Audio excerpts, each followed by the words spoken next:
Tov, mes amis. Couchez-vous, couchez-vous. Erev Tov, tout le monde.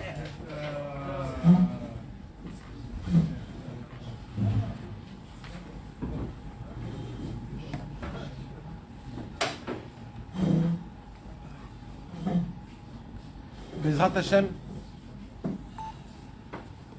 avec l'aide de Dieu,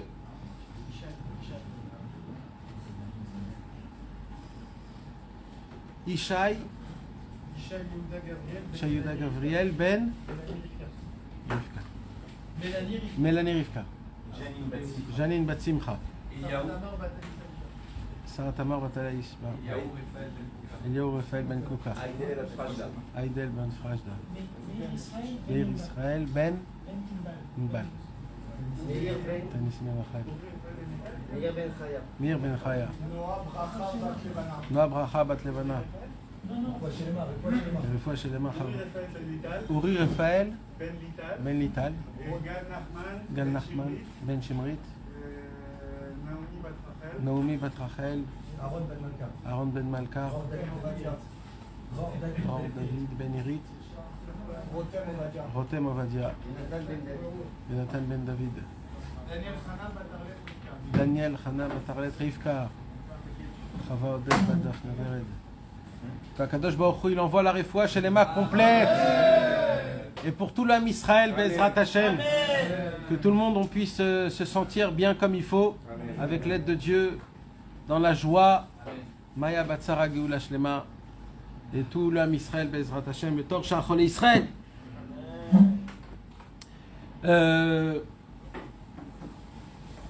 Par la volonté divine, Baruch Hashem, après tant de semaines que on n'a pas eu l'occasion de se voir, on n'a pas eu l'occasion de se voir, Baruch Hashem, on est là tous ensemble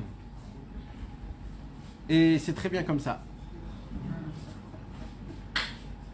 Avec l'aide de Dieu, Bezrat Hashem, je voudrais qu'on parle un petit peu.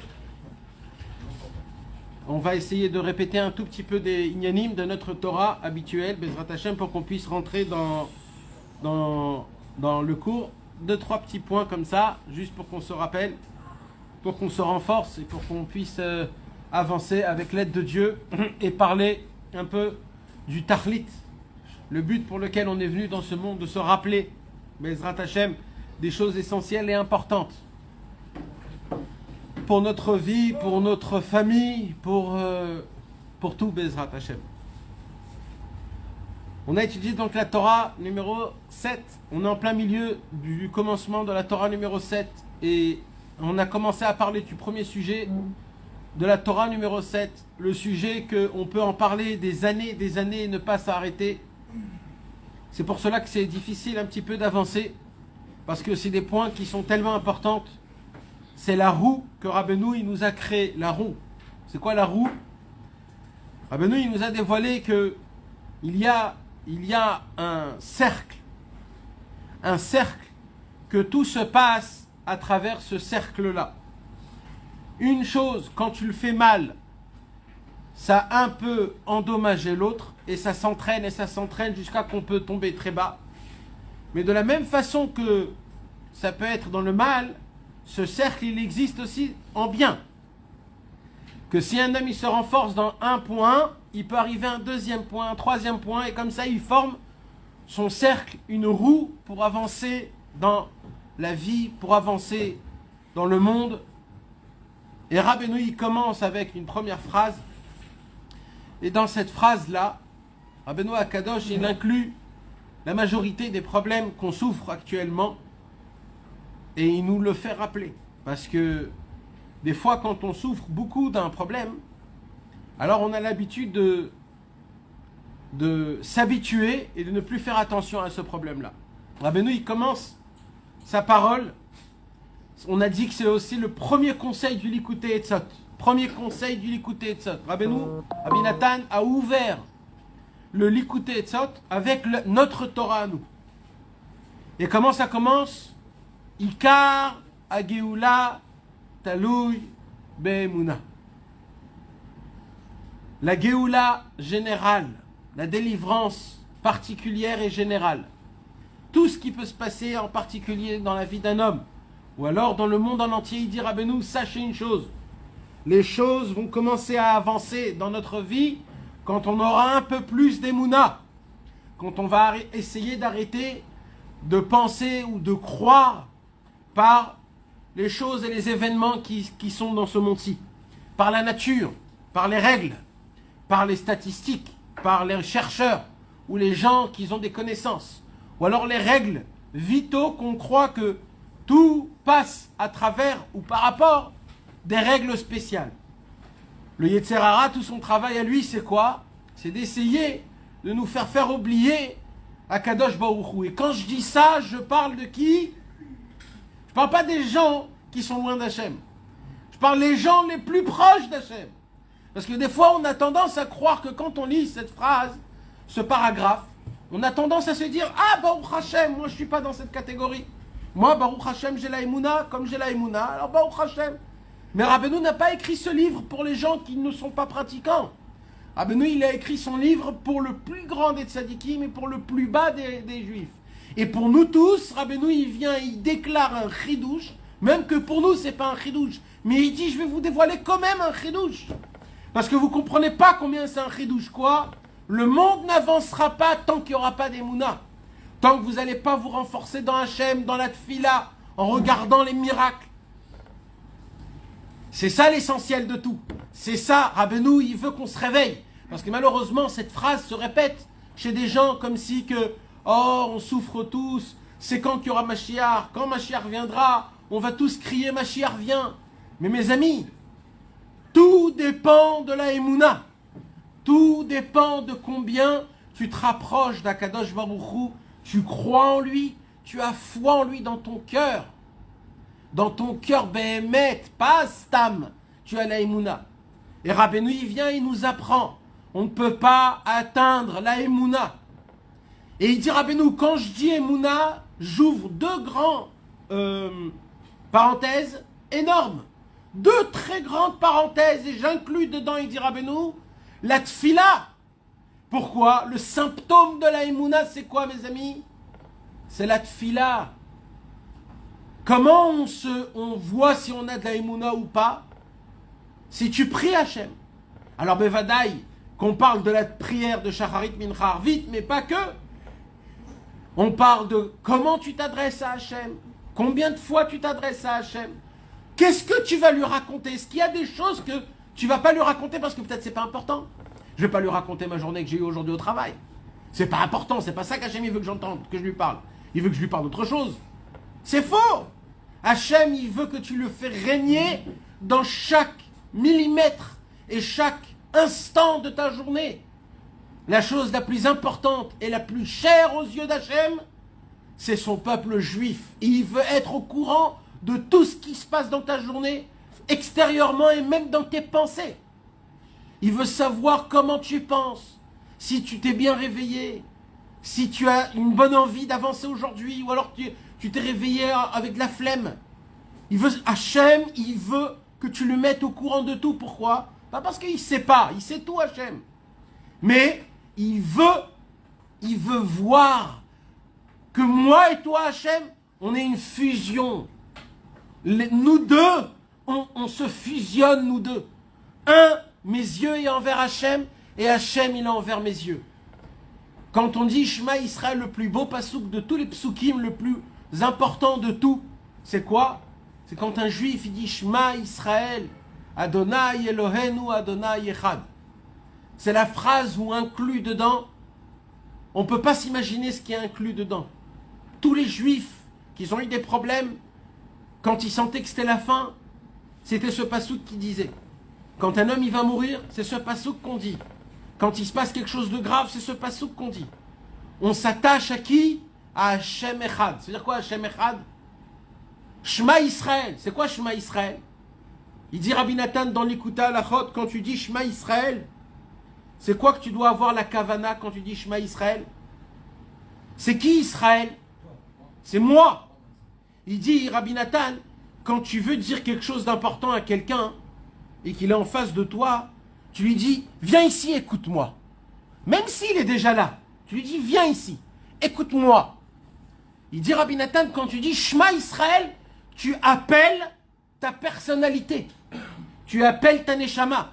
Tu appelles ta maout, tout ce que tu représentes, tout ce que tu es. Cette personnalité que tu enfouis, que tu gardes ou tu caches. Et parce que malheureusement, on est éparpillé. On est à droite, à gauche. On est éparpillé au travail, à la maison, chez les copains. On est tous comme ça, on est éparpillés. Quand on dit Shema Israël, il faut rappeler tous les hommes, tous les personnages qu'on a en nous. Shema Israël, venez tous et écoutez bien. Mais il dit Rabbi Nathan, ça c'est un pshat. Il y a un deuxième pshat qui reste dans le premier pshat. C'est quoi? Il dit quand tu dis Shema Israël, tu dois t'imaginer comme si tu parles à tous tes membres. Et ce que tu vas dire là, ça va résonner dans tout ton corps. Quoi, ça va résonner dans tout ton corps? Hashem Elokeinu, Hashem Echad.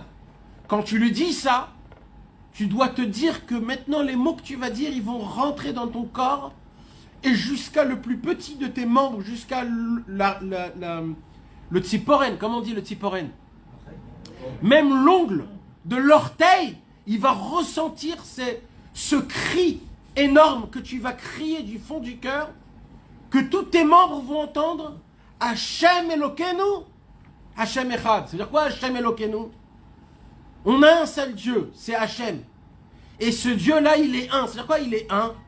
C'est qu'il n'y a rien d'autre dans ce monde-ci à part Hashem. Hashem Echad, quand tu dis Hashem Echad, c'est pas qu'il y a la table, les livres, ta femme, tes enfants. Il n'y a que Hashem Yitbarach. Hashem Echad.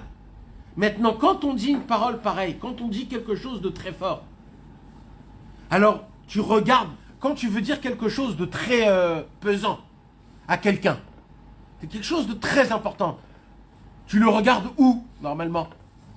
Tu le regardes dans les yeux. Tu lui dis, viens, il faut que je te parle entre quatre yeux. C'est-à-dire quoi quatre yeux? Parce que les yeux, c'est la pnimiout. C'est la chose où... C'est là-bas que tu arrives à avoir une connexion. Maintenant, comme nous, on ne peut pas regarder Hachem, alors qu'est-ce qu'on fait quand on fait Shema Israël? Qu'est-ce qu'on fait? On ferme les yeux. Mais ça ne suffit pas. Ça ne suffit pas. Pourquoi ça ne suffit pas? Pourquoi d'abord on doit fermer les yeux, mes amis? On ferme les yeux parce que tout ce que je vois dans ce monde-ci se met entre moi et Hachem. Tout ce qu'il y a de bien ou de mal, c'est entre moi et Hachem. Quand il y a quelque chose qui me cache la vue, je ne vois pas. Il y a quelqu'un qui se met entre.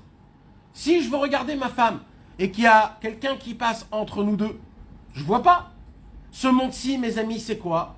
C'est une énorme, un écran qui me cache Hachem. Alors qu'est-ce que je dois faire alors? La première chose que je dois faire pour regarder Hachem, c'est d'abord de fermer les yeux. Quand tu fermes les yeux, tu t'attaches, que tu le veuilles ou pas, au plus profond de toi-même. Et la preuve, elle est où? Quand vous regardez une maman qui enlace son enfant, ou quand un papa ou une maman embrasse ses enfants, qu'est-ce qui se passe d'un coup? On ferme les yeux. Pourquoi on ferme les yeux? Parce qu'on veut être attaché au plus proche de la neshama de celui que j'enlace ou que j'embrasse. C'est pour ça que les yeux se ferment directement. Le contact que j'ai avec Akadosh Baruch Hu, quand je ferme les yeux et quand je dis Shema Israël, en fait, je m'attache au plus profond de moi-même devant Akadosh Baruch Hu. Mais vous voulez savoir quelque chose? Même ça, ça ne suffit pas. Pourquoi? Parce que tellement le monde, il est grandiose, que même quand je ferme les yeux, je sens encore ce monde. Alors qu'est-ce que je fais? Je mets ma main sur mes yeux. Et je dis à Hachem, Hachem, même ce que je ressens quand je ferme les yeux, même ça, je ne veux pas. Je veux complètement avoir aucune vision pour comprendre que Hachem Echad. Ça, c'est nous. Mais maintenant, le plus beau, c'est quoi? C'est qu'est-ce qui se passe quand Hachem, lui aussi, il a, Hachem, un pasouk magique. Comme nous, on a un pasouk magique. Shema Israël, Hachem Elokeinu, Hachem Echad. Hachem aussi, il a un pasouk magique.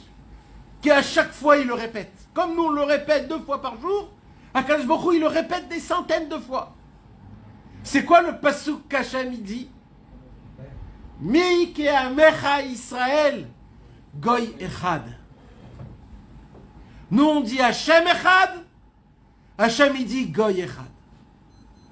Quand nous, on dit Shema Israël, on a un seul Dieu, nos yeux, nos cœurs, notre corps, notre cerveau, nous, on regarde vers en haut, on dit Hachem, Hachem, pour nous, toi, t'es tout. Mais sachez une chose, mes amis, que Hachem, il fait la même chose, mais à travers nous. De la même façon que nous, pour nous, Hachem Yitbarach, c'est le plus fort, le plus grand, le tout-puissant. De la même façon, pour nous, pour Akadosh Baruch Hu, nous, on est comme ça pour Hachem.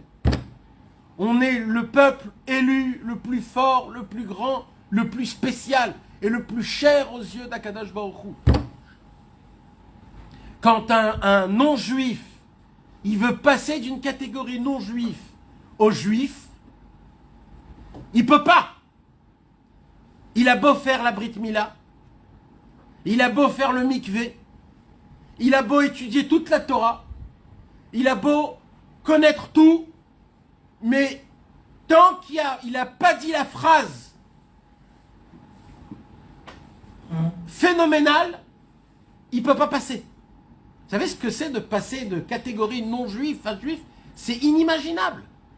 C'est inimaginable. C'est presque... C'est pas comme les autres religions où tu dis une phrase, t'es déjà un truc. Chez nous, c'est très compliqué. Chez nous, c'est très compliqué. Dans toutes nos prières, on dit nos parents, Abraham, Yitzhak, Yaakov. Eh bien, c'est possible qu'un homme, il devient fils d'Abraham, Yitzhak et Yaakov si hier, il n'était pas. Mais pour cela, il faut une chose, c'est quoi? Shema Israël, Hashem Elokeinu, Hashem Echad. Dès qu'il dit cette phrase, après qu'il a fait ce qu'il faut faire, il passe d'une catégorie non-juif à juif. Il y a écrit dans les livres qu'à chaque fois qu'un juif, il dit Shema Israël, il passe comme si d'une catégorie non-juif à juif, même qu'il est juif, il passe de niveau à un niveau qui est énorme. Mais ça, mes amis, ça nous apprend quoi? Pareil avec Hachem. Hachem Yitbarach, quand il nous regarde à nous, il découvre encore et encore combien on est grand, combien on est spécial. Donc, qu'est-ce qui se passe quand Hachem, il dit « Mi ke'amecha Israël goy echad ba'aretz » Qu'est-ce qui se passe? Nous, on ferme les yeux, on met la main pour essayer d'enlever ce monde. Mais qu'est-ce qu'il fait Hachem? Comment il fait Hachem pour dire « Mi ke'amecha Israël goy echad ba'aretz » Akadosh Baruch Hu, il a juste besoin de regarder le Ham Israël. Il se penche et avec ses yeux, il nous voit. Et vous voulez savoir c'est quand qu'Hachem il dit ça? Quand on dit dans la Kedusha Kadosh, Kadosh, Kadosh, il y a écrit dans les livres, c'est rapporté dans le Mishnah Brura, c'est pris depuis le Midrash, que quand on dit Kadosh, Kadosh, Kadosh, à ce moment-là même, il faut lever les yeux et regarder en haut. Pourquoi? Parce que là, à ce moment, Hachem, il se baisse et il nous regarde. Et il faut qu'il y ait ce mifgash. Il faut qu'il y ait cette rencontre entre les yeux d'Hachem et nos yeux à nous. Et là, il y a un zivoug. Là, on est echad mamash. On devient echad gimatria. Echad, c'est la valeur numérique de Ahava, l'amour. Comment l'amour se traduit? Quand on se regarde dans les yeux dans les yeux. Il n'y a plus rien que ça, on s'en fout du reste. À ce moment-là même, Ham Israël et Hachem Yitbarach, on est un. C'est ce moment-là que Rabbeinu il nous parle. Que quand on travaille notre Emouna, on peut commencer à avoir cette fusion qui se fait entre nous et Hachem Yitbarach. Il y a eu la demande au mariage. Il y a eu d'abord la présentation. Quand Akadosh Baruch Hu a créé le monde, Avram Avinu, il s'est présenté devant Akadosh Baruch Hu, il y a eu la présentation, le shidour, entre un homme et une femme. Et Akadosh Baruch Hu, il a adoré ce Avram. Avram a engendré Yitzhak, pareil pour Yitzhak, Yaakov, les 12 tribus. Et Akadosh Baruch Hu, il a vu que Béhémet, ce peuple, il est raoui, il est adapté à créer un lien énorme avec lui. Hachem, il a trouvé en fin de compte le peuple qui va lui donner toute l'infini. Et jusqu'à qu'Akadosh Baruch Hu a fait sa demande en mariage. Il a dit, je veux me marier avec toi, je veux qu'on forme une union. Ça s'est passé où et quand? À Brit Ben Abtarim avec Avram Avinu. Quand il lui a promis, Lecha ou les Arecha et Nena, je vais te donner. Et Akadosh Baruch Hu, qu'est-ce qu'il a fait? Il a promis à Yitzhak, il a promis à Yaakov. Et le jour du mariage, c'est le jour où on a reçu la Torah. On s'est marié avec Hachem. Et qu'est-ce qu'Akadosh Baruch Hu nous a donné comme cadeau de mariage? Comme alliance? La bague. C'est quoi notre bague de mariage?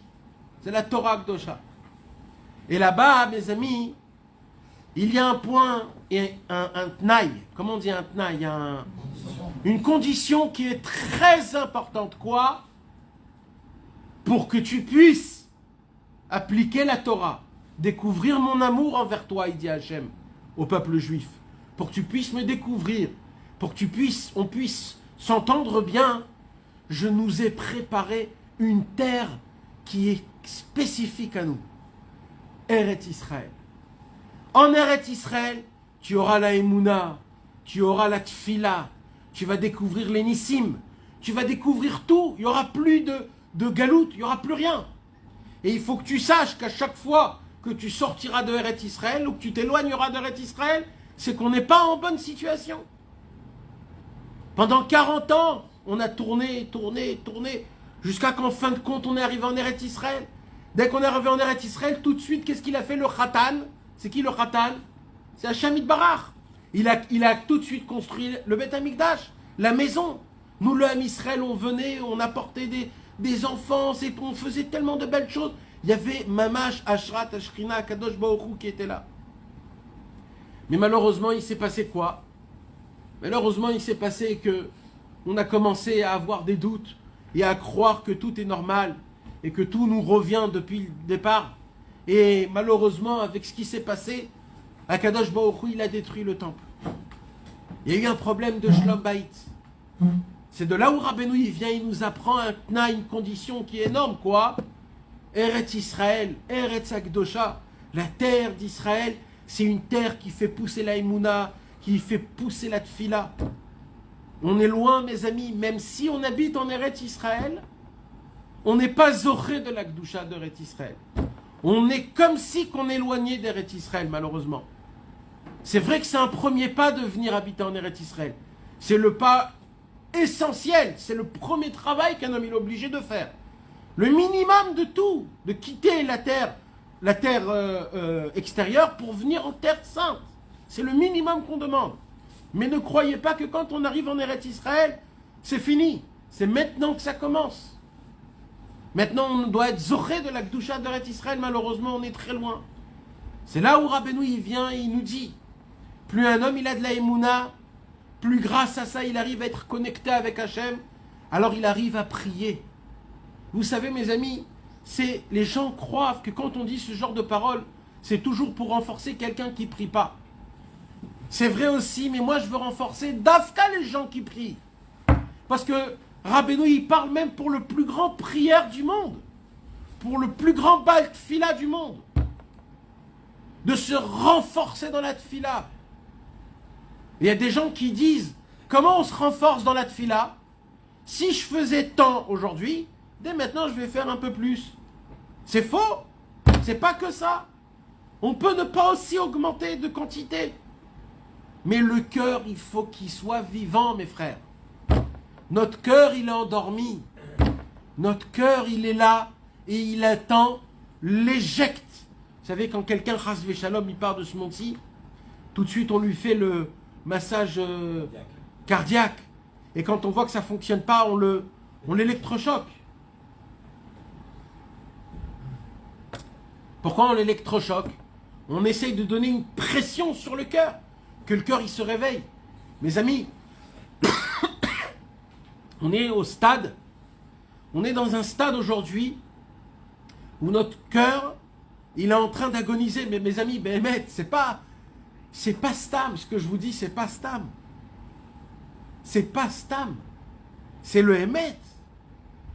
Parce que si maintenant, imaginez-vous, on se renforce dans la tfila, Béhémet. On fait plus de Teilim, plus de l'écouter de filote, on parle plus à Hachem. Vous allez voir que rien va changer. Voilà. Vous allez voir que rien va changer. Vous voulez savoir pourquoi?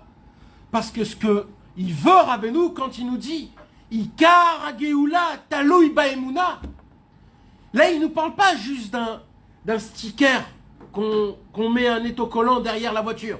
C'est pas ça. Rabbeinu, il nous dit réveillez-vous, on parle d'une vraie Emouna.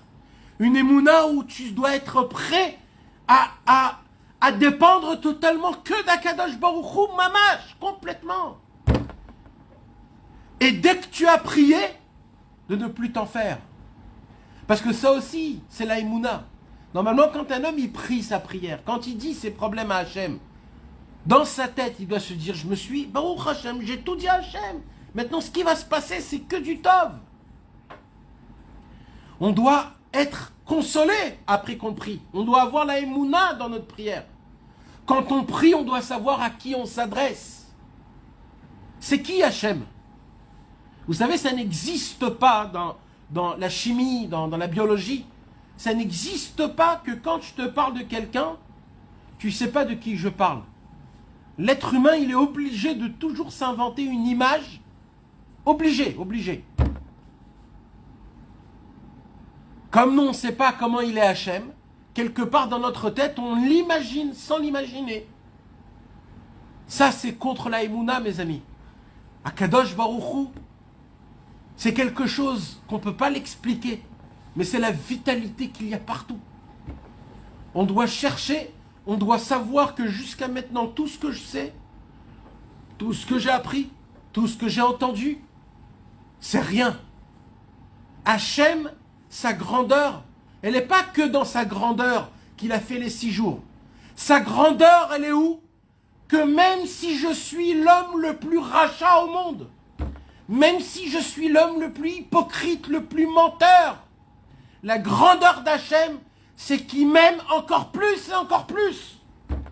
Et qu'il a pitié de moi, et qu'il est à côté de moi, et qu'il a patience, et qu'il croit en moi. Et plus que ça, il ne voit pas tout le mal que j'ai en moi. Normalement, quand Shabbat rentre, c'est quoi d'avoir la Emouna? C'est de savoir que Shabbat va inafash. Dieu, il s'est reposé. Shabbat, rien de ce monde-ci doit venir me hanter. Même le bien, même le mal. Je dois être dans le Olam Haba. Mamash, normalement, Purim, il vient. Maintenant, il y a un combat énorme contre Amalek. Amalek, Aman, en haut dans le ciel, il a mis une très grande somme d'argent devant Hachem Itbarach. Il est venu, il a dit à Hachem, j'ai un problème. Le peuple juif, il a un problème. C'est quoi son problème au peuple juif? Yeshno am echad, mefuzar ou meforad ben kol ha'amim. Qu'est-ce qu'il a dit à Aman quand il est venu à Achashverosh? Qu'est-ce qu'il a dit? Il est venu chez Achashverosh, il a réfléchi, il s'est dit, comment je vais concerner Achashverosh pour exterminer le peuple juif? Comment? Il a réfléchi, jusqu'à qu'il a trouvé. Il a dit quoi? Il a dit, je vais dire à Hachem, à Achashverosh, qu'il y a un peuple, c'est un vrai problématique. Pourquoi? Parce que ce peuple, déjà, il est méfouzard. C'est quoi méfouzard, mes amis? Éparpillé. Ça veut dire, si tu me dis qu'ils étaient que dans un seul pays, j'ai pas de problème. Mais le problème, c'est qu'il est éparpillé. Ils sont partout. Tu peux pas... Ça fait peur. Quand ils sont partout, ça fait peur. Les cafards, ils sont partout, ça te fait peur. Quand tu sais qu'ils sont dans un seul endroit, tu dis, bon, c'est pas grave, un seul endroit. Mais quand ils sont éparpillés partout, ça fait peur. Mais il y a un autre problème, c'est quoi? En plus du méfouzard, ils sont aussi méfourades. C'est quoi Mefourad? Tiens du mot Piroud. C'est quoi Piroud? La séparation. Entre eux, ils sont séparés. Même entre eux, ils sont séparés. La pnimiout, c'est quoi la pnimiout? Qu'est-ce qu'il a dit en vérité à Aman? En vérité, qu'est-ce qu'il a dit? Yeshnoa mechad mefuzar. C'est quoi mefuzar, on a dit? Éparpillé. Éparpillé où? En dehors de Eretz Israël. Ils ne sont pas dans la terre sainte. Ils ont été pogem, la Gdusha de Eretz Israël. Et en plus de mefuzar, ils sont en plus mefourad. C'est quoi mefourad? Qu'est-ce qu'il veut le tzaddik? Toujours le tzaddik qui parle de quoi? Du kibbutz. C'est quoi le kibbutz?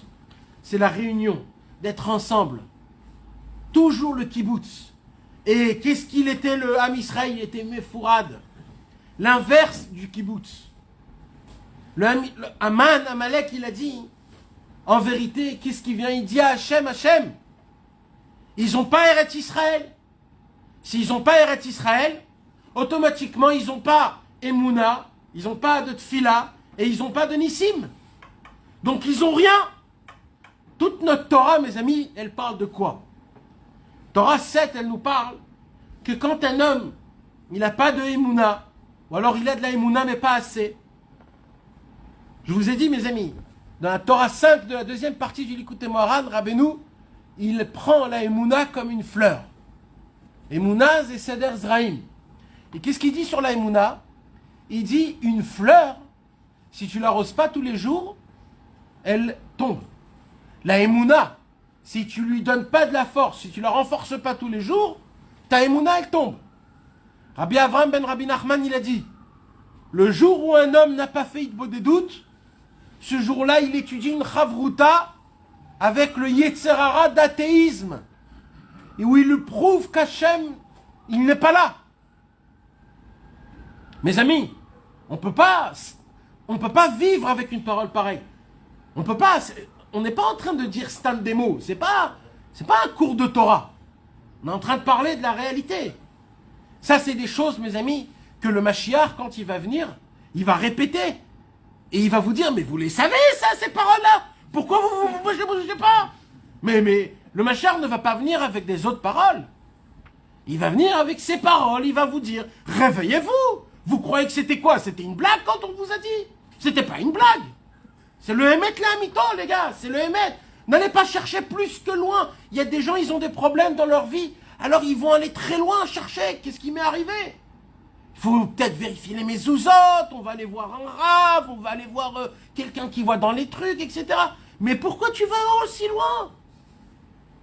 Tu te rappelles qu'il y a Hachem Itbarach? Tu te rappelles que c'est lui qui t'a donné ton coussin? Vous avez remercié Hachem d'avoir un coussin? Non mais Mehmet, je vous pose la question. Parce que vous voulez savoir pourquoi c'est important? Parce que imaginez-vous, je vous enlève votre coussin une nuit. Voilà. Imaginez-vous. Vous allez être pas bien. Toute la nuit, j'ai fait comme ça, je suis pas habitué. Hachem, il n'a pas juste appuyé un bouton pour que tu aies un coussin toute ta vie. C'est tous les soirs, Hachem, il écrit dans son livre, ce soir, un tel aura son coussin, et je le tamponne. Pourquoi? Pour le faire kiffer. La couverture, assez chaude, pas assez chaude, épaisse, pas épaisse, avec des plumes, avec des trucs, et chacun avec son confort. Tout ça, c'est qui a été Doeg? Comment on dit Doeg? C'est qui s'est inquiété de toi aujourd'hui? Sur chaque chose. C'est bien Hachem Itbarach. Si tu ne lui as jamais dit merci Hachem à ton coussin, c'est la preuve que tu crois pas que c'est Hachem qui t'a donné ton coussin. C'est la preuve. Sinon tu lui dis merci. À ta femme, tu lui dis merci quand elle te fait ton coussin. Pourquoi? Parce que tu crois que c'est elle. Si tu as jamais dit merci à Hachem, c'est que tu n'as jamais cru que c'est Hachem qui t'a donné ton coussin. Et les chaussures, mes amis. Hein, les chaussures? Et les montres, et les habits. Tant qu'on n'a pas remercié Hachem, c'est qu'on n'a pas la émouna de ça. C'est de cette émouna que je vous parle. Le manger. Tous les Shabbats, il est très bon le manger. Vous vous êtes jamais posé la question, comment ça se fait que tous les Shabbats, tout ce que je mange, c'est bon? Alors vous croyez, c'est parce que c'est moi qui cuisine, ou alors c'est ma femme qui cuisine. Alors c'est très bon. Mais c'est complètement faux. Shabbat, tous les rêves Shabbat, quand nous on est en train de dire Lecha Dodi Likrat Kala, Hachem Yitbarach il descend dans toutes les maisons du Ham Israël et il met une épice. Cette épice, elle s'appelle Shabbat Kodesh. Et quand tu manges cette épice, toi tu crois que ta femme elle a fait un bon manger. Bien sûr qu'elle a fait un bon manger. Elle s'est fatiguée, toi aussi. Mais plus que ça, il y a Hachem Yitbarach lui-même qui a mis aussi son petit... sa pincette. Il a été doeg. Que tu vas au lit, que tu dors, que tu te sens bien, que tu te réveilles le matin. Tu vas tout comme il faut, le kidouche le matin, le vin, le truc. Vous croyez que c'est vous. Mais tout c'est Hachem Yitbarach. Dans chaque chose. Dans chaque chose. Vous voyez de quoi je vous parle de se renforcer dans la Emouna. C'est pour ça que Rabbeinu il dit le symptôme de la Emouna c'est la tfila. Un ne va pas dans l'autre. Et il dit quoi Rabbeinu? Dans la grande parenthèse, je fais rentrer aussi les nissim. Pourquoi les nissim? Parce que c'est des miracles qui se passent avec nous tous les jours. Mais le problème, c'est que quand on n'a pas d'Emouna, on ne voit pas les miracles qu'Hachem il fait avec nous. On ne voit pas. Il n'y a pas plus grave au monde. Il n'y a pas plus grave au monde d'un Kfui Tova. Mamash. Il y a écrit sur ça des choses très graves. Un Kfui Tova, c'est un gratitué. Un ingrat. Il n'y a pas plus grave que ça au monde. Pourquoi? Imaginez-vous, nous le Ham Israël, on est la femme de Dieu, Kaviachol bien sûr. On est comme la femme. Et Hachem Yitbarach, c'est notre mari. Ça fait 2000 ans qu'on a un problème de Shlom Bayit. Hachem, il est remonté en haut, nous on est en bas. Bien sûr, il est tout le temps avec nous. Mais on ne le voit pas de nos yeux, on ne le sent pas. Une sorte de, comme ça s'appelle, Shrinta Begaluta. La Shrina, elle est dans l'exil, malheureusement. Et Hachem, pour nous requérir notre cœur, pour nous reconquérir, qu'est-ce qu'il fait Hachem? Il nous envoie des cadeaux, et des cadeaux, et des cadeaux. Et nous, on ne sait pas de qui ça vient. On ne sait pas, tu t'imagines? Le mari, il envoie des cadeaux à sa femme, et sa femme ne sait pas de qui ça vient. Mais il n'y a pas plus grave que ça au monde. Alors, tout évolue. La modernisation, les téléphones, Internet, les voitures. Avant, on ne pouvait pas faire la moitié de ce qu'on fait aujourd'hui. Tu peux rester à la maison, tu peux, l'azmine, comme on dit, commander tout ce que tu veux de Chine. Ça t'arrive en 2 jours, comme si c'était pas 150 000 kilomètres de je ne sais pas où. Et tout, c'est normal pour toi. Et ainsi de suite. Comment Hachem, il fait en sorte que notre vie, elle est plus facile et tout simple. Alors bien sûr, comme dans le bien, il y a aussi le mal. Mais c'est une histoire, c'est une façon de voir les choses. Il y a des gens qui vont voir le monde tout négatif. Et il y a des gens qui voient le monde positif. Rabbeinu, il veut qu'on voit tout le monde positif. Il faut savoir où il est le mal. Mais le monde en général, Hachem, il fait des cadeaux avec nous. Il n'y a pas eu un monde meilleur que ce monde aujourd'hui. Qu'aujourd'hui même. Il n'y a pas eu un jour meilleur que celui-là. Hachem, il a fait en sorte des choses qu'on ne peut pas s'imaginer. Il dit, Rabbeinu, quand tu n'as pas d'Emouna et quand tu pries pas, tu ne vois pas ce qu'il fait Hachem avec toi. Et qu'est-ce qui se passe quand tu ne vois pas ce qu'il fait Hachem avec toi? Vous croyez que c'est un plus? Moi, jusqu'à aujourd'hui, je croyais que c'était un plus. Eh bien, j'ai compris que ce n'est pas un plus. C'est vraiment quelque chose d'obligé. C'est de la echechiyut, comme on dit. Hein? Pas une obligation. C'est vital. C'est vital de voir les miracles qu'Hachem fait avec nous. Vous voulez savoir pourquoi? Parce que quand il nous arrive quelque chose de mal, on se remplit de questions contre Dieu. Pourquoi Hachem, tu me fais ça? Pourquoi Hachem, il s'est passé comme ça? Pourquoi tu poses des questions, tu crois? Parce que tu ne vois pas les miracles qu'Hachem fait avec toi. Combien il est à côté de toi tout le temps. Comment il a fait avec toi, avec ta femme, avec tes enfants. Et là, il dit Rabbeinu, et quand tu n'as plus de Emouna, plus de Tfila, plus de Nissim, tu es loin de Eretz Israël. Tu es loin de ce que c'est Eretz Israël. Eretz Israël, ce n'est pas juste une terre. c'est aussi une terre, mais c'est pas que. Eretz Israël, c'est le palais d'Hachem. C'est d'habiter avec Hachem, d'avoir une conversation avec Hachem qui est directe. On l'a déjà parlé plusieurs fois dans les cours avant. Combien de chemins la prière, elle doit monter pour qu'elle puisse arriver dans le ciel? Combien de chemins? Des anges et des anges, des endroits et des endroits. Combien de chemins? Et tout ça, c'est si tu as de la kavana, etc. Quand tu habites en Eretz Israël, on a dit dans la terre d'Eretz Israël, quand tu regardes en haut, il n'y a pas une seule étoile jusqu'à Kadosh Baruch Hu. Toutes les étoiles qu'il y a dans tout le cosmos ne se mettent pas en haut d'Eretz Israël. Ils sont tous à côté, mais pas en haut. Il n'y a aucun ange qui peut enlever la prière. En Eretz Israël, on vit une vie, pas qui est difficile, mais qui est spéciale. Spéciale comment? Spéciale qui va t'apprendre la savlanout, comment on dit?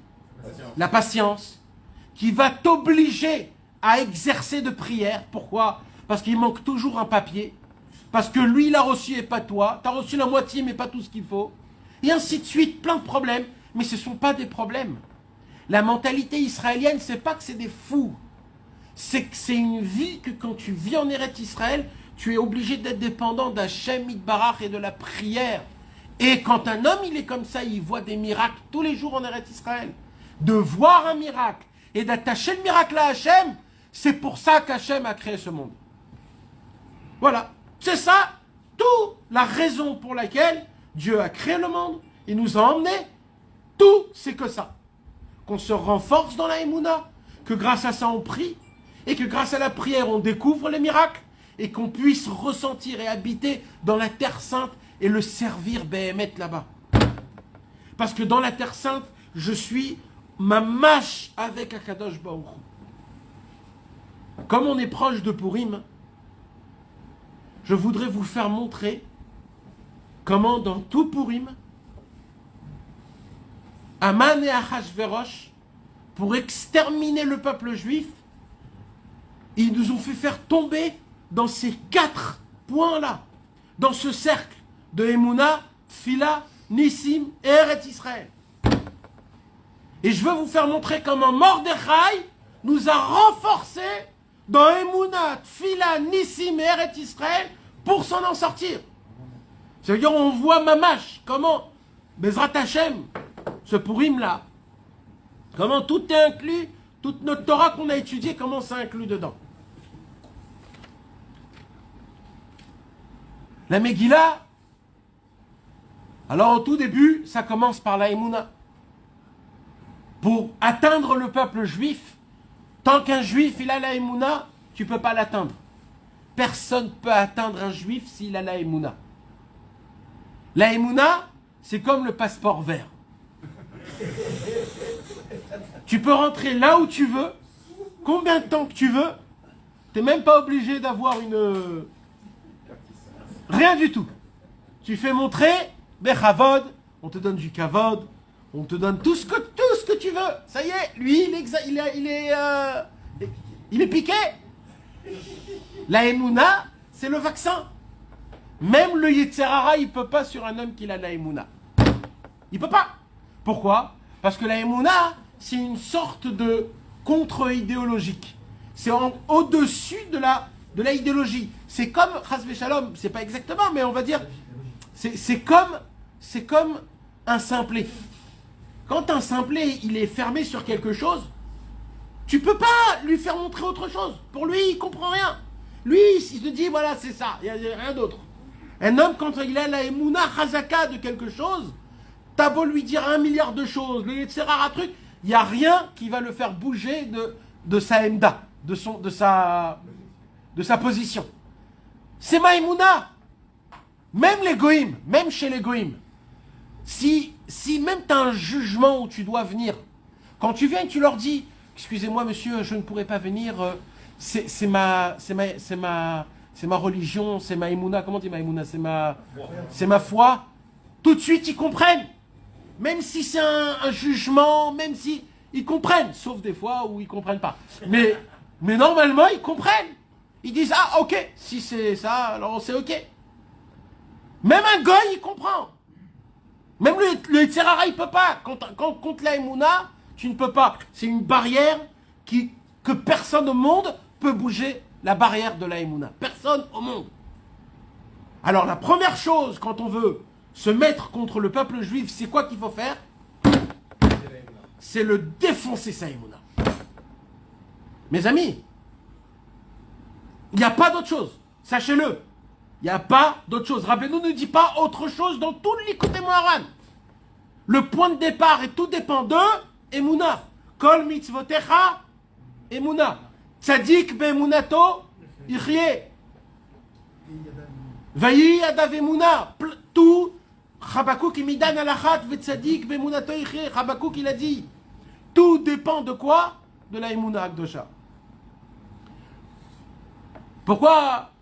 Alors, quand on veut atteindre, sachez une chose, mes amis, quand vous sentez qu'il y a un problème, ou quand vous sentez qu'il y a quelque chose qui n'avance pas, sachez que ce problème peut vous atteindre parfaitement que si tu es tombé de ta Emouna.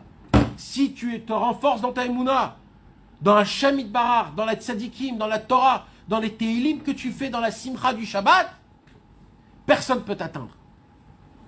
Alors, Achashverosh, comment la Megillah elle commence? Vayehi bimei Achashverosh. Après, qu'est-ce qu'il y a écrit? Hu Achashverosh. Vayehi bimei Achashverosh. Hu Achashverosh. Mais c'est quoi ce truc? Comment? C'est qui a écrit cette Megillah? C'est pas comme ça qu'on écrit quelque chose. Et voici au temps d'Achashverosh, c'était Achashverosh. C'est pas comme ça qu'on écrit une histoire. Pourquoi il écrit où Achashverosh? Vaï bimei Achashverosh, Amolech meodou ve'et Kush, qui était roi depuis les Indes jusqu'à Kush, 120 pays. Pourquoi Vaï bimei Achashverosh? Où Achashverosh? Lui Achashverosh. Ce Achashverosh. Parce que Esther Amalka, quand elle a écrit la Megillat Esther, elle a commencé par ça pour nous dire que le commencement du brisage de Emouna sur le peuple juif a commencé au tout début, quand Achashverosh il a voulu montrer qui il est dans le monde. Vaï bimei Achashverosh, à l'époque de Achashverosh, Achashverosh voulait dire qu'une seule chose. Ani Achashverosh. C'est ça qu'elle dit haut et fort. À l'époque d'Achashverosh, tout le monde, ce qu'il voulait faire Achashverosh, c'est de faire montrer dans le monde qu'il n'y a que Achashverosh. Il avait pour ça l'argent, la puissance. C'était un des 3 rois qu'il était le roi sur le monde en entier. Gentil avec les Juifs. Et il avait plus que ça. 3, ils étaient riches dans le monde. Yosef Hatzadik, il était le plus riche au monde. Il a dispersé sa richesse en 3. 1, il a donné, Yitro, il a trouvé. Le deuxième, Korach. Le deuxième, Achashverosh. Et le troisième, ce sera quand Mashiach viendra. Donc, qu'est-ce qu'ils se sont dit, le Ham Israël? Si Achashverosh, il a eu la richesse de Yosef Hatzadik, c'est que Achashverosh, c'est un roi qu'Hachem il aime. Parce que avant, c'est pas tout le monde qui peut avoir une richesse pareille. Plus que ça, l'histoire de Haman s'est passée quand? C'est passé 70 ans après la première destruction du temple. Vous savez qu'est-ce qu'ils disent les prophètes? Les prophètes, ils ont dit, entre le premier et le deuxième temple, il n'y aura que 70 ans. Pas plus. 70 ans plus tard, Hachem va construire le deuxième temple. Le peuple juif, ils ont regardé dans le calendrier et ils ont vu que les 70 ans, ils sont passés. Ils se sont dit, oulala, c'est très grave. Si les 70 ans ils passent et que le Beth Amikdash n'est pas construit, c'est que Hachem, peut-être, il nous aime pas. Dès qu'Achashverosh, il est monté, il est devenu roi, qu'est-ce qui s'est passé? Les Juifs, il y en a qui se sont dit, peut-être en fait c'est lui le Mashiach. Peut-être c'est lui, il va nous libérer. Et le plus de tout ça, c'est quoi? C'est que Achashverosh, il avait tous les ustensiles du Beth Amikdash ancien. Et qu'est-ce qu'il a fait Achashverosh? Pour mettre la pommade encore plus, il a dit, je suis un Moler, mais Odou Ve'atkouch. Je suis le roi de tous les pays du monde, de tout le globe de la terre. Il n'y a pas eu un autre roi comme ça, sauf Shlomo HaMelech. Et Shlomo HaMelech, on l'appelle le Mashiach Hashem. Donc moi aussi, je suis une sorte de Mashiach. Plus que ça, je vais faire un festin où le monde en entier va participer pendant 7 jours. Chacun, il va manger ce qu'il veut, avec la cache-route comme il veut. Tout ça sera la méadrine, mina méadrine. D'après les khumrab de chacun. Les Juifs, quand ils sont venus dans ce festin, ils se sont dit, ça, c'est le festin de la fin de tous les temps de Mashiach. On n'a plus besoin du Beth Amikdash. On n'a plus besoin de tout. On a un roi qui nous comble dans tous les niveaux. Dans les niveaux de la Torah, dans les niveaux de ce monde-ci. Tout est top. Et là, il y a écrit quoi? Il y a écrit qu'à ce moment même, Achashverosh, il a fait montrer à tout le monde les habits du Kohen Gadol, les habits, les kelim, les ustensiles qu'il y avait dans le Beth Amikdash. Et tout, pour le Ham Israël, c'était un trouble qui était énorme. Ce trouble-là, ça a fait énormément pour le Ham Israël, pour briser, pour enlever une très grande couche de Emouna dans Hachem. Qu'est-ce qui se passe, mes amis, quand tout va bien? Quand tout va bien, les nations, ils sont avec nous. Les nations nous aiment et nous adorent. Dans tous les Hadashot, les nouvelles, à 8 heures, dans le monde en entier, ils disent « Ah, Israël, c'est le pays énorme, le plus beau, le plus fort. Le peuple juif, c'est le peuple le plus beau, le plus fort. » Imaginez-vous, tout le monde voudrait ça, Nachon. Si on pose la question, on veut tous soit être aimés du monde. C'est ce que c'était à l'époque. On n'avait rien contre nous. Mais qu'est-ce qui se passe quand c'est comme ça? Alors tu veux rien que change. Pour toi, tout va bien. Le peuple juif n'avait pas de Beth Amikdash. Il n'y avait plus de tzadikim, de manigim. Il n'y avait plus rien. On était en exil en Babylone. En Perse, pardon. Et, avec un festin aussi grand du roi lui-même, et que le roi se baisse à nos volontés, ça a enlevé une vraie grande masse de Emouna en se disant, mais on n'a pas aussi besoin d'Hachem autant. C'est bien comme ça, c'est très bien. On ne paye pas beaucoup d'impôts, on est aimé du roi, tout est top. Alors les gens, ils disaient, on a besoin d'Hachem, mais pas tellement, pas autant. Et là, ça a donné un vrai croche-patte à la Emouna de tout le Ham Israël. Mais ça ne s'est pas arrêté là. Après, qu'est-ce qui s'est passé? Après, Aman, le descendant d'Amalek, celui qui veut anéantir tout, il est allé plus loin. Il a mis la barre très très haute. Il a dit maintenant, il faut se prosterner devant moi. Mes amis, on n'a jamais entendu un truc pareil. Vous savez ce qu'on a entendu? On a entendu des goïms qui nous supplient de se prosterner devant une croix, mais pas devant un autre homme. Pour la première fois dans l'histoire, on nous demande quelque chose qui ne s'est jamais passé, de se prosterner devant un homme qui représente rien. Rien. Alors là, Chas v'Shalom, si tu te prosternes, c'est très grave. Vous croyez que les Juifs, ils étaient nuls à l'époque? Si tu amènes le plus rachad à l'époque, ici aujourd'hui, il nous brûle, tellement sa gdoucha elle est grande. Vous croyez que c'était des imbéciles? Ils ont vu Aman, ils ont eu peur, ils se sont prosternés? Pas du tout. C'était des géants. Des géants dans la Torah, dans la Chorma, mais pas dans la Emouna.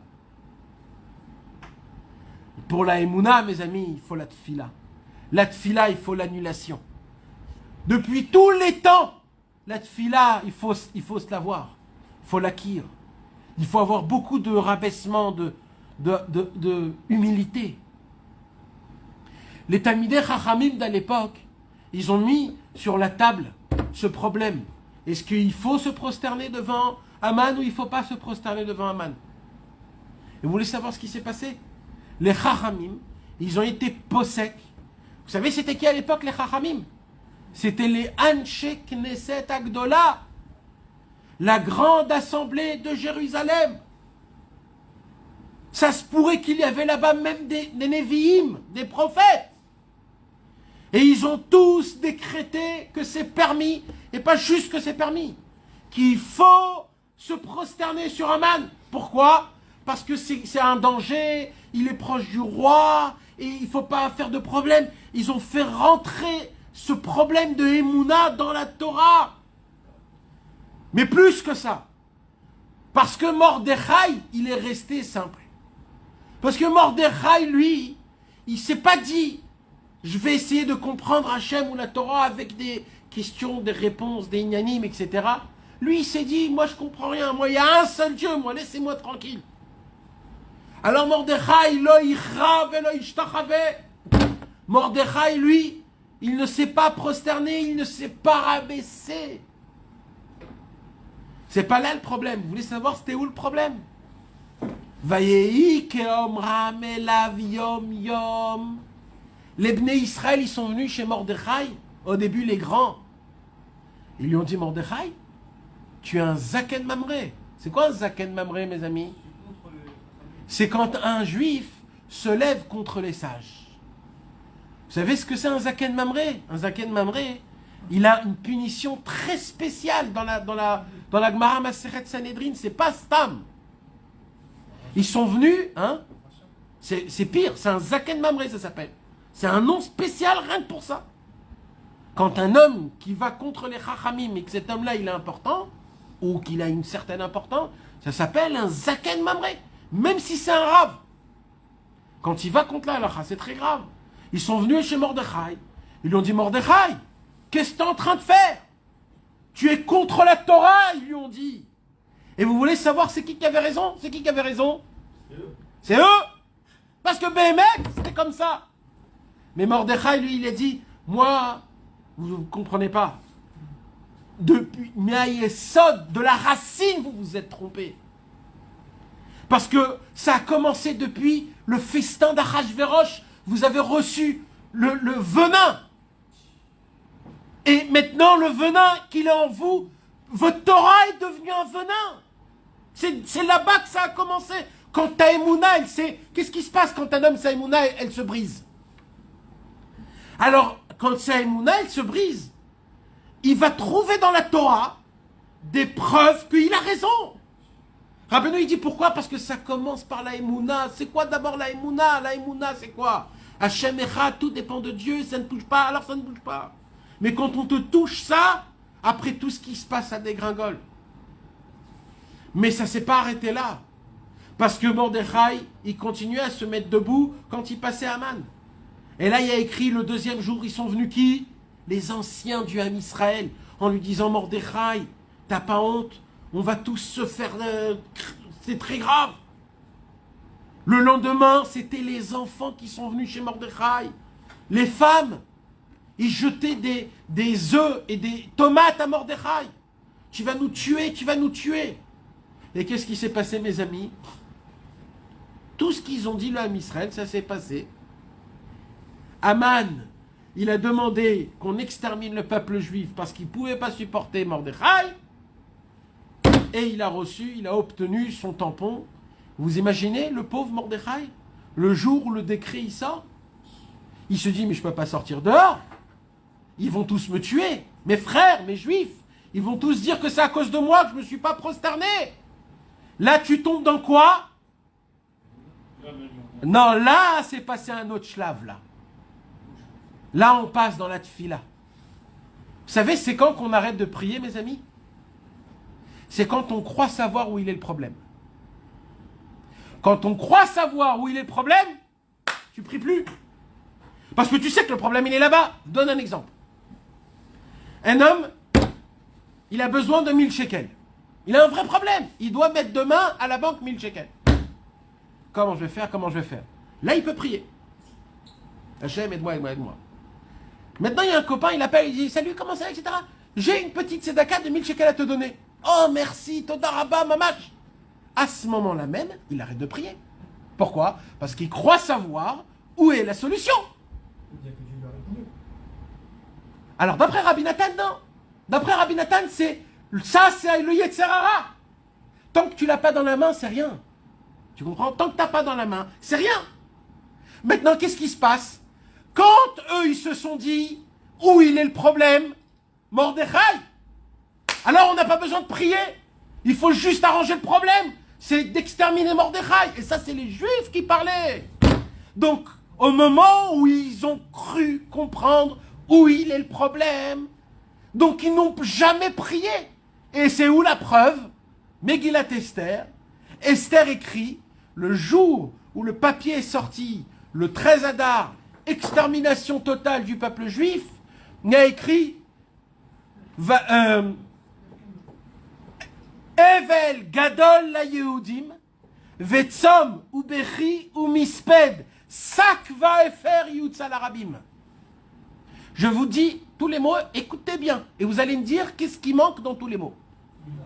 Evel Gadol. Comment c'est quoi? Un très grand deuil est descendu sur le peuple juif. Vetzom, des jeûnes. Ubechi, des pleurs. Umisped, des lamentations. Sakva Efer, des habits arrachés et de la cendre. C'est ce qui s'est passé quand ils ont appris, le peuple juif, qu'il y a une xéra sur eux le 13 Adar. C'est qui se conduit comme ça? C'est qui? Mes amis, c'est qui se conduit comme ça quand il apprend une mauvaise nouvelle? C'est ceux qui n'ont pas des mounas. Rabbi Nachman, il dit dans Sichot Haran, les pauvres, les gens qui n'ont pas des mounas. Ah bon, pourquoi? Il dit parce que même, regarde la logique, il dit Rabbeinu, regarde, sans parler du judaïsme ou de la religion. Quand un homme, il n'a pas des mounas et qui souffre, c'est une atroce tellement grande. Pourquoi? Parce qu'il ne comprend pas pourquoi ça lui arrive. J'ai perdu une enveloppe de 1000 shekels. C'est de la folie. Le mec, il va tourner comme un lion dans une cage. Mais où j'ai mis? Mais pourquoi ça m'est arrivé? Oh là, il va être énervé. Il dit, Rabbeinu, mais quand un homme, il a de la émouna, qu'est-ce qui se passe? C'est vrai que ça lui fait mal. Mais lui, il va se dire une de deux choses. Ou alors, Gamzou et Tova, c'est sûr que c'est pour le bien. Ou alors, c'est pour réparer une autre chose que j'ai fait une gaffe avec 1000 shekels, Hachem, il ne me l'aurait pas. Donc, ça t'aide plus facilement à supporter tes problèmes. Là, le peuple juif, comment il a réagi? Il a réagi en deuil, en jeûne, en pleurs, en lamentation, en habits déchirés et en cendres. Comme qui? Comme un homme qui n'a pas de Emouna. Pourquoi il n'a pas écrit ici Vaït Palelou? Sur tout ça, ils n'ont pas prié. Déchirer les habits, jeûner, en deuil, dans tout ce que vous avez fait. Il n'y a pas un seul endroit où tu as prié. Normalement, priez. Pourquoi ils n'ont pas prié? Parce qu'ils ont enlevé la Emouna, donc ils ont enlevé la Tfila. Plus de Tfila. Donc on a enlevé la Tfila, premièrement, pourquoi? Parce qu'on croyait savoir que le problème... C'est quoi le problème? Et deuxièmement, dans la Megillah, on nous dit, mais fourrage, ils ont tout fait sauf prier. Tout fait. Tu vas leur demander, qu'est-ce que vous avez fait? Ah, Evel Gadol, Misped, on a tout fait, on a tout fait. Tu sais, il y a des gens qui viennent, ils disent, écoute, moi j'ai tout fait, hein, j'ai tout fait pour la réfoua, j'ai tout fait. Ah ouais, t'as tout fait? T'as donné ton cœur à Hachem. Pas à parler. Est-ce que tu l'as donné, ton cœur? Est-ce que tu as mis ton cœur dans les mains d'Hachem? En te disant, Hachem, tout ce que tu fais, c'est pour le bien. Tout c'est toi, Hachem, tout c'est toi. Tout, il n'y a que toi. Et là, mes amis, les Nissim. Qu'est-ce qui se passe quand on ne prie plus, mes amis? On ne voit pas les miracles. Comment on ne voit pas le miracle? Comment? Alors là, c'est une bombe atomique. Vous voulez savoir qu'est-ce qui se passe en le pire de tout ça? Le pire de tout ça, c'est que le peuple juif, en fait, qu'est-ce qu'ils ont dit? Ils ont dit, non pas tous nos problèmes qu'on a. Mais maintenant, le plus pire de tout, c'est quoi? c'est que Esther Amalka, une juive, le seul sang royal qui reste de Shaoul Amelech, est devenue la femme d'Achashverosh. Ça veut dire, elle s'est arrangée sa vie. Elle n'a pas dit que c'était une juive. Et c'est elle qui complote avec Achashverosh. Donc, nous, on est dans un vrai pétrin. Il dit, Rabbeinu, des fois, écoutez bien ça, des fois, le miracle en lui-même, quand tu n'as pas d'émouna, c'est ton propre problème. Ils ont vu que Esther, c'était leur unique problème. C'est quoi? C'est qu'ils se sont dit, mais elle, en 2 secondes, elle peut enlever ce problème. Si elle n'en parle pas, si elle dit rien. Et Mordechai, il est en cousin avec Esther. C'est que Mordechai, il a une combine avec Esther. Et eux 3 avec Achashverosh, eux, ils mourront pas. Et nous a laissés tranquilles tout seuls. C'est devenu leur unique problème. C'était très grave. Donc, et ça, en vérité, c'était quoi? C'était ça le miracle de toute l'histoire. C'est qu'ils ont permis qu'un goy se marie avec une juive. C'était là le miracle. Mais quand tu n'as pas d'émouna, ton problème, ton miracle, c'est le problème. Vous comprenez ce que je suis en train de vous dire, mes amis? Moi, j'ai un ami. J'explique. J'ai un ami à moi que je connais, Mamash, à la Yeshiva. On était ensemble à la Yeshiva. Il y a très longtemps, quand j'étais plus jeune, il y a eu un pigouа à Immanuel. Un pigoua, un attentat. Il y avait un attentat dans la ville de Immanuel. Immanuel, c'est une ville petite à côté de Nebrak. Une ville un peu perdue. Et là-bas, à l'époque, il y avait un autobus tous les heures. Tu rates le bus, il faut attendre 1 heure. Et mon ami, donc, il voulait aller à la Yeshiva. Donc, il avait l'heure précise pour prendre le bus pour arriver à la Yeshiva. Et il s'est levé un peu, le matin un peu tard. Ah, vite, il s'habillait.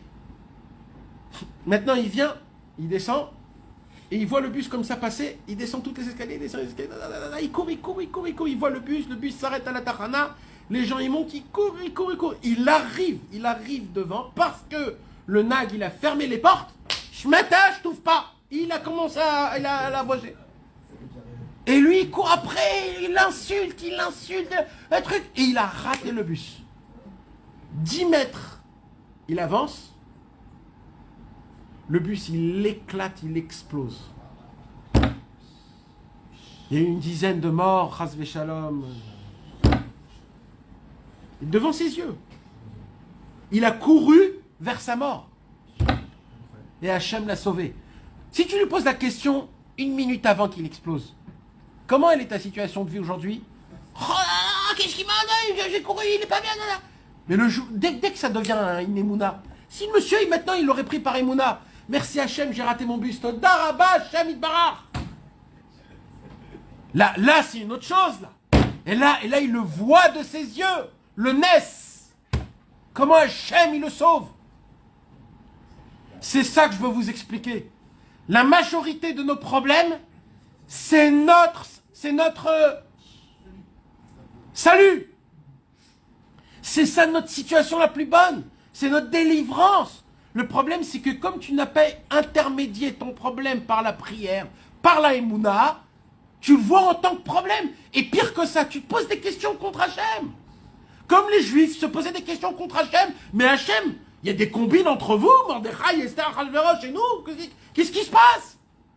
Eux, ils ne comprenaient pas ça. Et qu'est-ce qui s'est passé? On est tombé de Emouna, Tfila, Nissim. Il reste quoi? Eret Israël. C'est quoi Eret Israël? Ils voient que le temple n'est pas encore construit. On est toujours en exil. Il ne se passe rien. On veut nous exterminer. Personne en Eret Israël. À cette époque, en Eret Israël, il n'y avait même pas une ville remplie. Que à Jérusalem, il restait des petits... Le prophète Jérémie, il restait là-bas. Il restait, mamache, des petits... Il n'y avait pas plus que 100 juifs en Eret Israël à l'époque, en Israël. Tout Israël. Il y a écrit que Eretz Israël avait poussé des ronces sur les routes. Vous savez, ça veut dire quoi? À un moment, une ronce, elle ne pousse pas dans un chemin, parce qu'elle est piétonnée. Mais comme ça fait 70 ans que tout Israël n'était pas piétonné, partout dans Eretz Israël, il y avait des ronces. Elle n'était pas habitable. Et là, Aman, il a dit, c'est le top niveau. Maintenant, on a enlevé Emouna, Tfila, Nissim, Eretz Israël, on peut les exterminer tous. Mordechai, il a compris tout de suite. Mordechai, il a dit maintenant, il faut renforcer tout ce cercle-là. Comment on va renforcer la Emouna? Première chose, Mordechai, vous voulez savoir qu'est-ce qu'on dit? Mordechai à Yehudi. Il s'appelait Mordechai à Yehudi. Moi, je ne connais pas des autres qui s'appellent à Yehudi. Quand tu dis Mordechai à Yehudi, ça veut dire que les autres, ce n'étaient pas des Yehudim. Pourquoi tu l'appelles Mordechai à Yehudi? Cette question, c'est qui la pose? D'abord la Gemara. Mais il y a aussi Ben Ishraï qui pose cette question. Dans Ben Ishraïl, dans Arba Parashiot, dans la Parashat Zachor, dans le Drouj de Parashat Zachor, dans Ben Ishraïl, le Ben Ishraï dévoile un chidouche qui est énorme. Il dit, ça serait quoi un symbole d'un juif que quand tu le vois, ça, c'est sûr que tu dis que c'est un juif. Viens, on réfléchit, il dit le Ben Ishraï. Les titites. Les titites, le soir, t'es pas un chayav de titites. Donc, c'est pas un symbole tout le temps. Le Shabbat, c'est que le 7e jour. La kippa, il y a des Arabes qui mettent la kippa. La barbe, il y a plein de gens, des goïs qui mettent la barbe. Ça serait quoi le symbole du juif? Que grâce à ça, on dit Mordechai à Yehudi. Et là, le Ben Ishraï, il dit, il y a un seul symbole, que celui qui a ce symbole, là, tu ne peux pas te tromper. C'est obligé que c'est un juif. C'est quoi? C'est d'avoir deux grandes et grosses péotes. Tellement Mordechai, même les goïms, il appelait Mordechai le juif. Pourquoi il appelait le juif? Parce que lui, il ressemblait trop à un juif. Il avait des grandes péotes, trop. Lui, il a pas honte. C'est la Emouna. Et le Ben Ishraï, il dit, ces deux péotes-là, c'est les deux témoins qu'on est juif. Quand un homme, il n'a pas des péotes, il lui manque les témoins. C'est comme le aide, c'est comme un témoignage de notre judaïcité. Ça nous rappelle tout le temps qu'il y a des témoins. Mordechai, le Midrash, il raconte qu'il allait tourner de endroit en endroit, de famille en famille, en disant, t'es qui toi? T'es un Yehudi. Moi aussi, je suis un Yehudi. Mordechai, il réveillait le point du Yehudi en chacun. Il lui rappelait, t'es un Yehudi, t'es un Yehudi. Tout Mordechai, c'était toujours le Inyan de la Emouna, du Yehudi de Hachem Yitbarach. Et comment il a fait montrer de ne pas tomber la Emouna? En se tenant devant Aman et en disant Mordechai, lo yichra velo yishtachave. Jamais un juif se prosternera devant quelqu'un qui n'est pas Hachem. En vérité, encore une fois, on voit notre situation qu'on croit qu'elle est un problème, c'est la situation en fait qui est notre solution.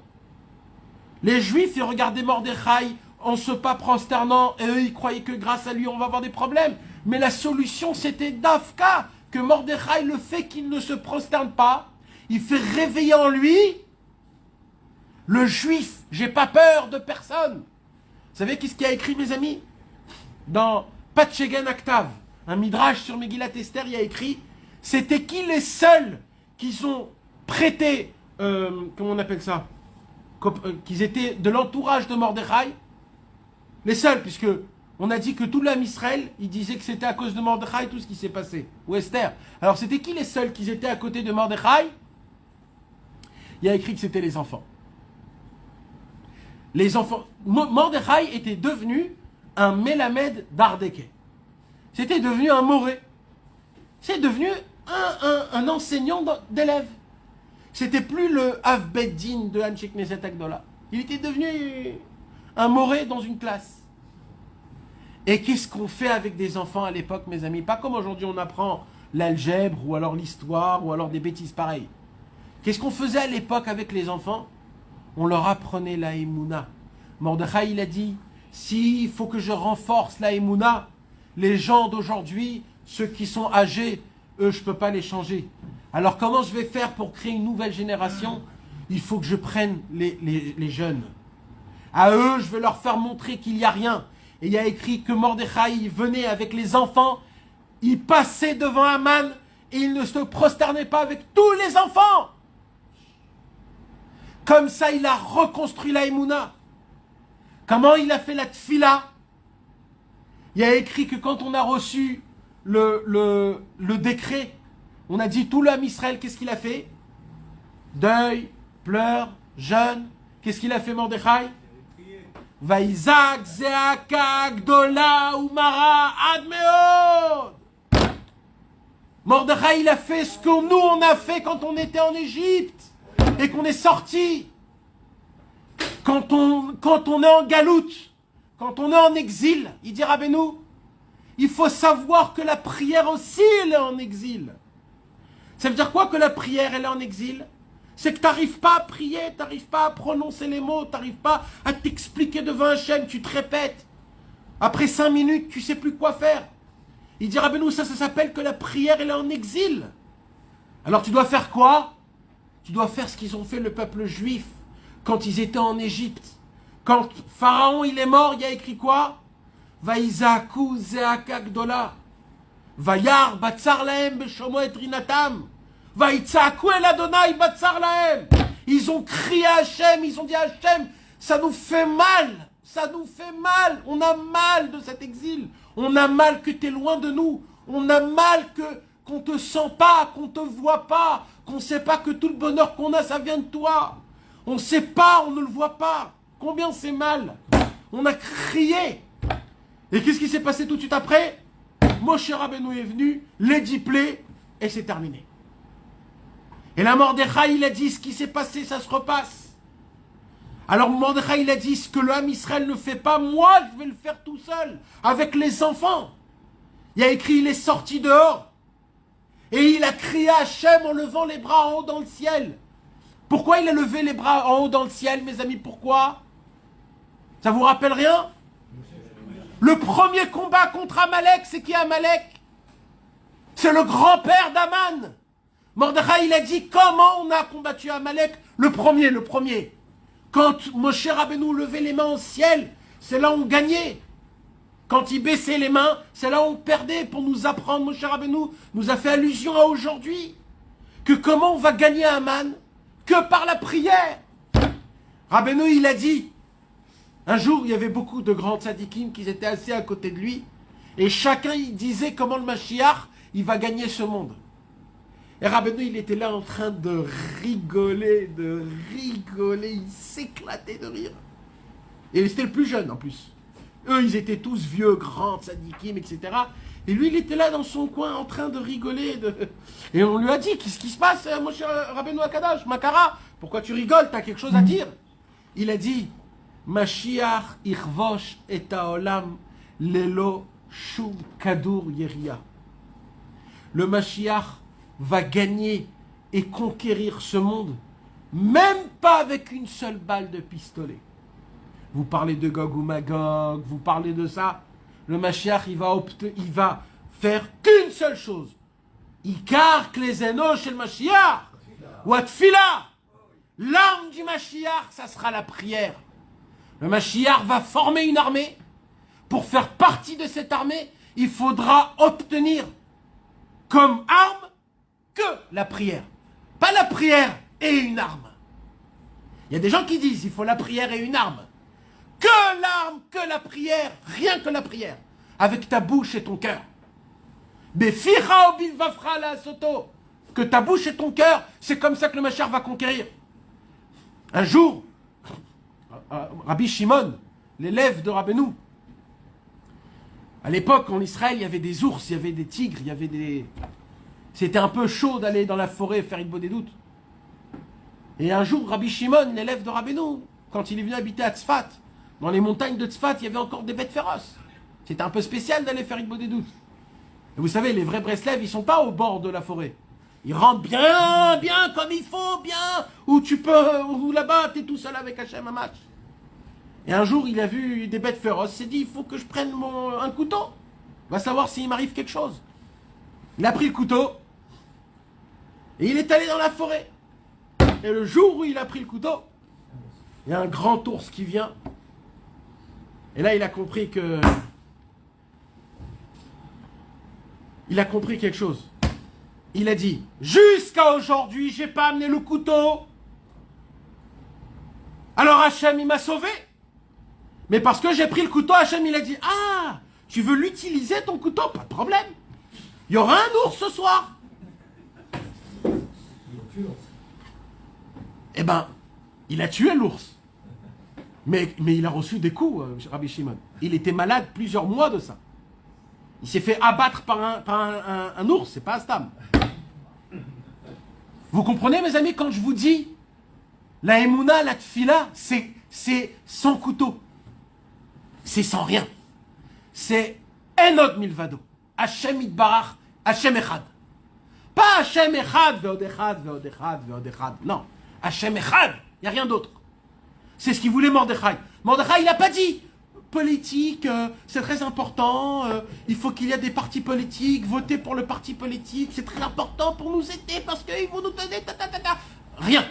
Mordechai, il a dit Ani ve Hachem Itbarach.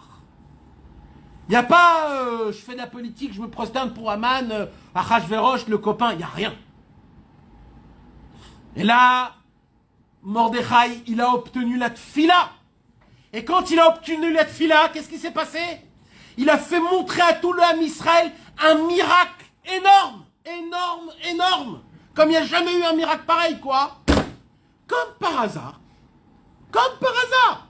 Le roi, il n'arrive pas à dormir la nuit. Il veut, lisez-moi quelque chose. Comme par hasard, il tombe sur une page que comme par hasard, Mordechai, il a sauvé le roi et que comme par hasard, il n'a jamais été décompensé. Et comme par hasard, il appelle qui? Aman. Et Aman, comme par hasard, il croit que le roi, il lui pose une question. Qu'est-ce que tu aurais fait si quelqu'un t'aurait aidé? Il t'aurait sauvé de ta vie? Et Aman, il pense qu'à lui. Il dit, bah tu lui donnes le cheval du roi, la couronne du roi, le sceptre du roi, la cape du roi. Et on le fait faire tourner partout. Et là, Mordechai, il entend le tremblement de terre. Va faire ça, Mordechai à Tzadik.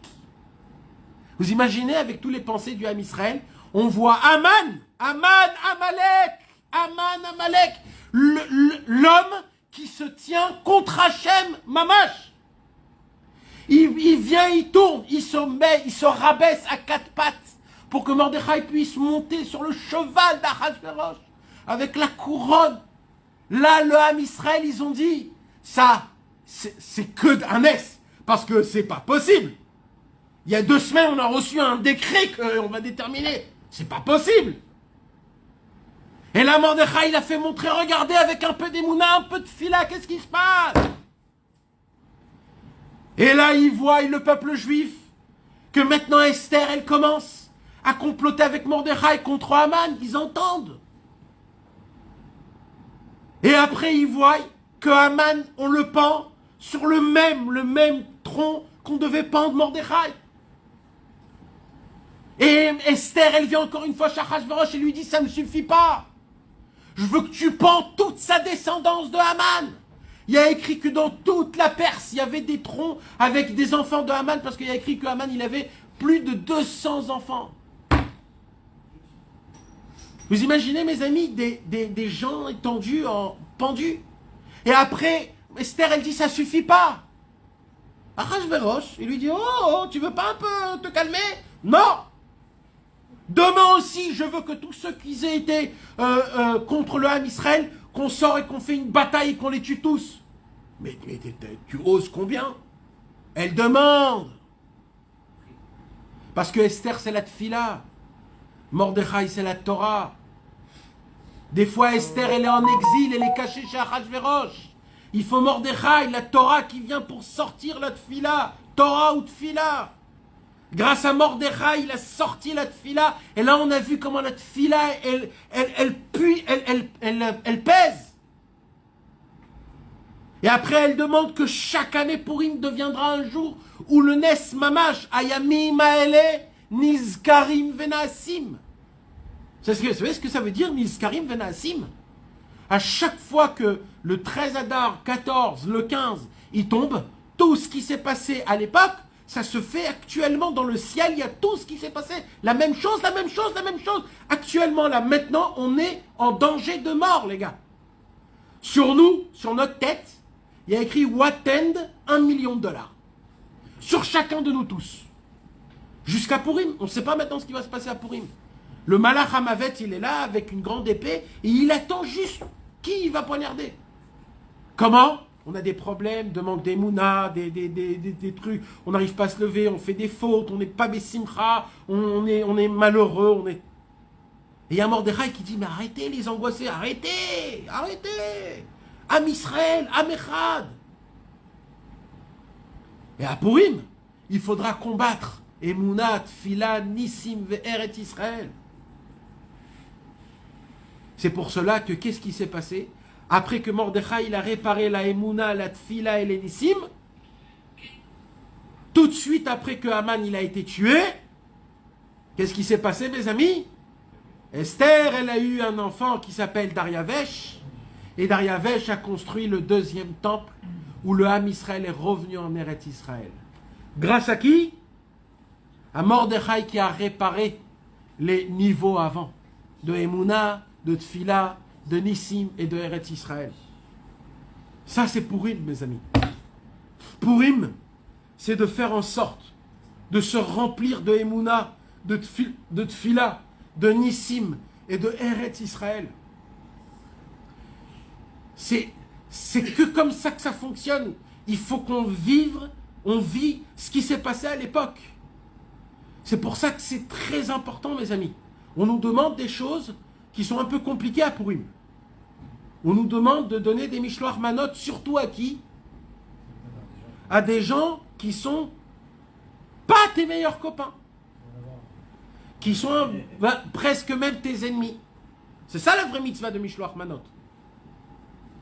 On te demande de te saouler.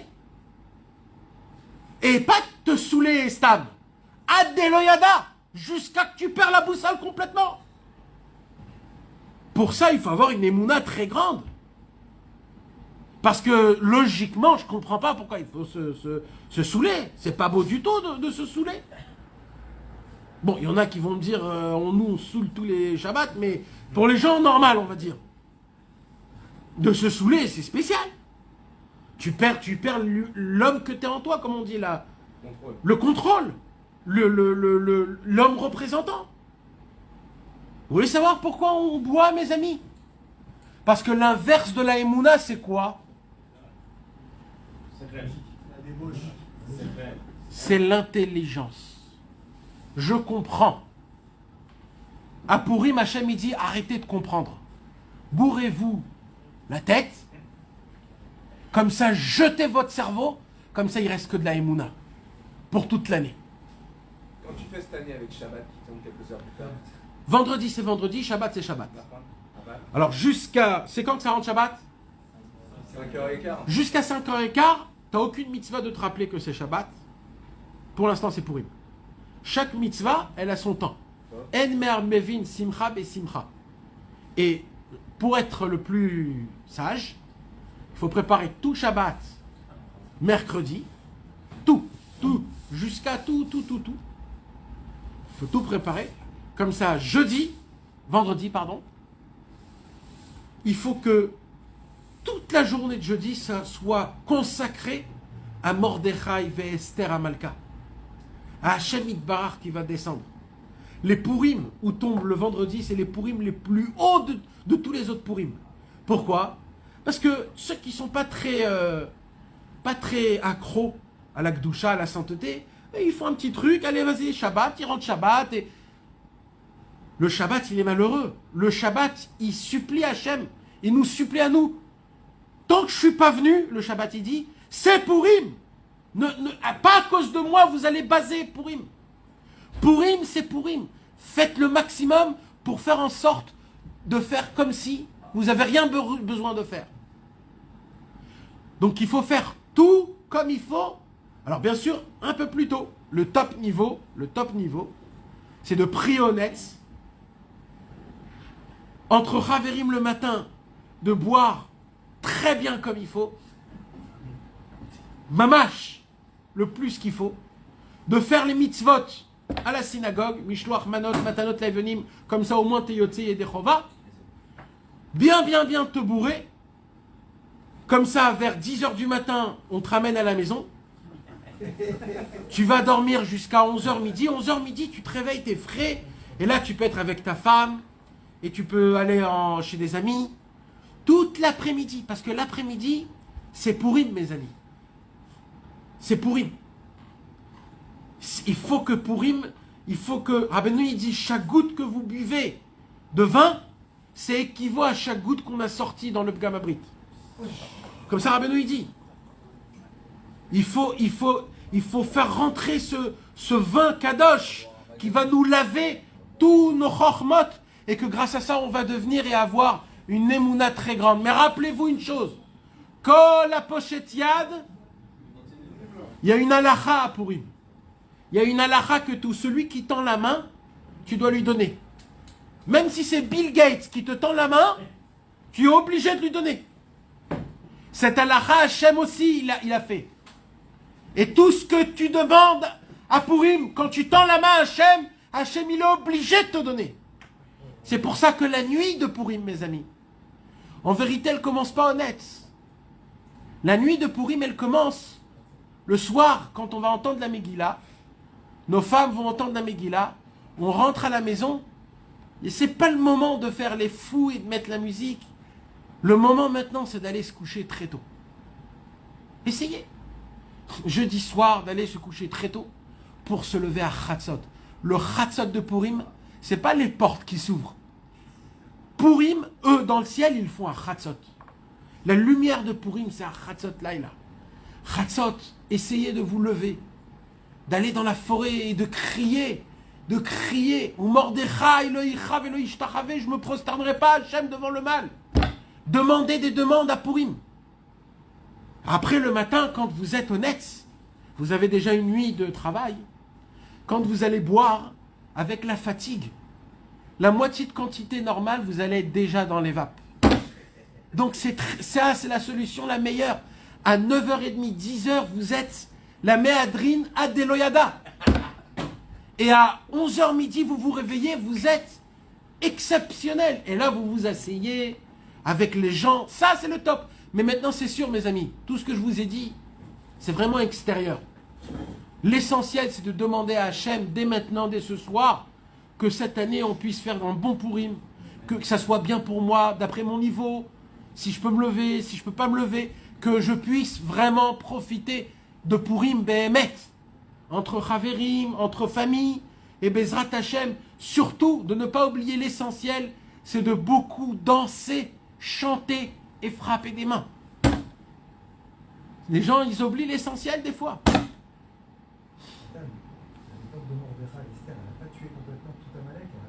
Non, elle n'a pas anéanti Amalek. Sinon, Amalek, il existe jusqu'à aujourd'hui et on le combat chaque année. On a ce mérite de le combattre et de ne pas faire partie de Amalek. Qu'Akadosh Baruch Hu nous donne ce cadeau de pouvoir passer un vrai bon Purim. Besimcha ou Bigdusha.